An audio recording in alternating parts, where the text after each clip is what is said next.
इस खबर को जरा ध्यान से देखिएगा। आपका कफ सिरप जहरीला तो नहीं। जिस कफ सिरप को आप खांसी की दवा समझकर पी रहे हैं वो आपके लिए जहर का काम तो नहीं कर रहा। यह सवाल इसलिए भी क्योंकि 2 और कफ सिरप में तय मात्रा से ज्यादा खतरनाक केमिकल्स मिले हैं। मध्य प्रदेश में कफ सिरप के सैंपल की जांच में 2 और कफ सिरप जहरीले निकले। सिरप में डायएथिलीन ग्लाइकॉल की ज्यादा मात्रा मिली है। रिलाइव कफ रेसिपी फ्रेश टीआर में खतरनाक केमिकल मिले हैं। ये दोनों ही कफ सिरप गुजरात में बनाए जा रहे हैं।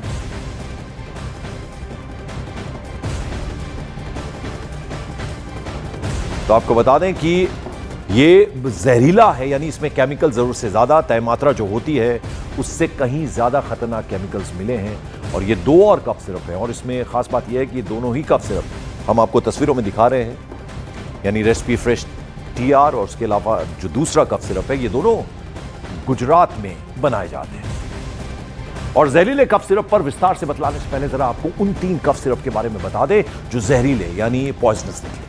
अब तक की जांच में 3 कफ सिरप जहरीले निकले हैं। एक है कोल्ड्रिफ, इसमें डायएथिलीन ग्लाइकॉल DEG 48.6% मिला है। वहीं रिलाइव CF में भी जहरीला डायएथिलीन ग्लाइकॉल DEG मिला है। उसके अलावा रेसिपी फ्रेश टीआर में भी डायएथिलीन ग्लाइकॉल ज्यादा मिला है। और अब तक जहरीला कफ सिरप पीने से मध्य प्रदेश की बात करें, उसके अलावा राजस्थान की बात करें, यानी दोनों ही प्रदेशों को मिलाकर 19 बच्चों की दुखद मौत हो गई। तो कितनी खतरनाक ये खबर है, किस तरह से बच्चों की जिंदगी से खेला जाता है। और इनमें से जो 2 दवाइयों के बारे में हम बता रहे थे वो तो गुजरात में बनती हैं। तो कितना जहरीला ये है आप समझ सकते हैं। तो आपको बता दें 3 कफ पहले जहरीले निकले, उसमें क्या क्या मिला वो हम आपको बता रहे हैं। उसके अलावा 2 और कफ सिरप जो हैं वो जहरीले मिले हैं। और ये दोनों ही कफ सिरप्स जो हैं वो गुजरात में बने हैं। तो हम आपको तस्वीरों में दिखा रहे हैं। कोल्ड्रिफ में डायएथिलीन ग्लाइकॉल 48.6% मिला है, जो ज्यादा है। उसके अलावा रिलाइफ CF, इसमें भी जहरीला डायएथिलीन ग्लाइकॉल मिला है। और साथ ही साथ रेसिपी फ्रेश टीआर, इसमें भी ये ज्यादा मात्रा में है। यानी ये कितने डेंजरस है। अब तक जहरीला कफ पीने से मध्य प्रदेश और राजस्थान की बात करें 19 बच्चों की मौत हो चुकी है। और हमारे 2 सहयोगी इस वक्त हमारे साथ जुड़ रहे हैं। शंकर आनंद सुप्रीम कोर्ट में, उसके अलावा पहले मैं रुख करूंगा मेरे सहयोगी भोपाल से सीधे जुड़ रहे हैं मनोज शर्मा। मनोज, 2 और कफ सिरप्स के बारे में इंफॉर्मेशन मिली है, जानकारी मिली है। जो रिलाइफ और रेसिपी फ्रेश टीआर जो आप कह रहे थे पंकज, वाकई मध्य प्रदेश में बड़ी हैरानी की बात है, क्योंकि कोल्ड्रिफ पहले सामने आया और कोल्ड्रिफ मौत की वजह बना 15 बच्चों की। और 7 बच्चे अभी भी पंकज नागपुर के अस्पतालों में जिंदगी और मौत के बीच झूल रहे हैं। इसके बाद सरकार जागी और सरकार ने जब इधर उधर छापे मारे और उसके बाद जो सैंपल जमा किए, उन सैंपल के आधार पर ये 2 नए सिरप सामने आए और जिनमें जो DEG डायएथिलीन ग्लाइकोल की जो मात्रा है वो जरूरत से ज्यादा पाई गई, जानलेवा पाई गई, टॉक्सिक पाई गई। तो फिलहाल सरकार की तरफ से इन दोनों पर पाबंदी लगा दी गई है। और मध्य प्रदेश की सरकार ने पत्र लिखा है गुजरात की सरकार को, कि ड्रग डिपार्टमेंट को, कि आप इसकी जांच करके हमको आगे बताएं। और इसके अलावा केंद्र सरकार को भी पत्र लिखकर अवगत कराया गया है। और मनोज मोहन यादव ने भी साफ ये कह दिया कि कड़ा से कड़ा कदम उठाया जाएगा, जो सजा जिसको देनी है उसको दी जाएगी सजा।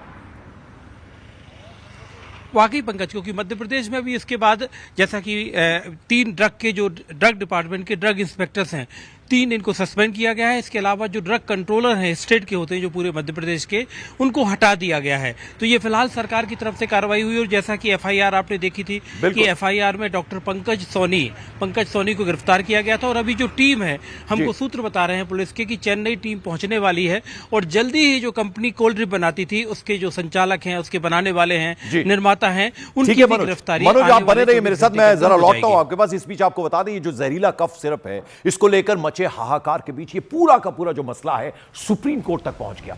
कफ सिरप से बच्चों की मौत मामले में सुप्रीम कोर्ट में एक जनहित याचिका दाखिल की गई, जिसमें कफ सिरप मामले की CBI जांच कराने की मांग की गई।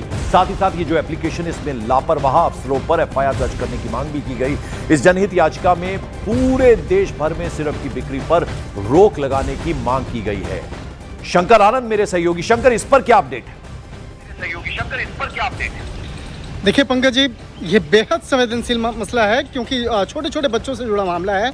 और इसी मामले की गंभीरता को देखते हुए विशाल तिवारी, जो सुप्रीम कोर्ट के एक एडवोकेट हैं, उनके द्वारा जनहित याचिका दायर की गई है। और जनहित याचिका दायर करके इस मामले की विस्तार से तफ्तीश कराने और इस मामले में जो भी गुनाहगार है उसके खिलाफ ठोस कार्रवाई करने की मांग की गई है। इसके साथ ही इसमें ये भी मांग की गई है कि इस मामले में जो रिटायर्ड जज हैं उनके अध्यक्षता में इस मामले की जांच होनी चाहिए। और ये मामला सिर्फ मध्य प्रदेश तक सीमित नहीं है, बल्कि राजस्थान, पंजाब और कई अन्य राज्यों में इस तरह की जानकारी निकल के सामने आ रही है। और छोटे छोटे बच्चों से जुड़ा ये मसला है, तो इन तमाम मामलों पर एक विस्तार से तमाम जानकारियों को इकट्ठा किया गया। और इस मामले पर जिस तरह से एडवोकेट विशाल तिवारी के द्वारा सुप्रीम कोर्ट में जनहित याचिका दायर की गई है, तो इस मामले पर जल्द ही सुनवाई के लिए वक्त मुकर्रर किया जा सकता है। और हो सकता है 1 से 2 दिनों के अंदर में तारीख मुकर्रर हो जाएगी। और तारीख मुकर्रर होने के बाद सुप्रीम कोर्ट इस मामले में किन किन संस्थाओं को इस मामले पर नोटिस जारी करेगी और क्या इस मामले में सीबीआई जांच होनी चाहिए, इस मामले पर कोर्ट के द्वारा फैसला लिया जा सकता है। मनोज, जितनी ये फार्मास्यूटिकल कंपनीज हैं, कुछ तो गुजरात की हैं, उसके बारे में कुछ इंफॉर्मेशन मिल पाई क्या? उनकी तरफ से कोई तर्क आया क्या? रिप्लाई नहीं आया, क्योंकि मध्य प्रदेश की सरकार ने चिट्ठी लिखी है गुजरात की सरकार को, क्योंकि तो आपको बता दें कि ये मामला पूरा अब सुप्रीम कोर्ट में है, जैसा कि हमने आपको बताया, और अभी ये एप्लीकेशन डाली गई है कि एफआईआर दर्ज हो इनके खिलाफ।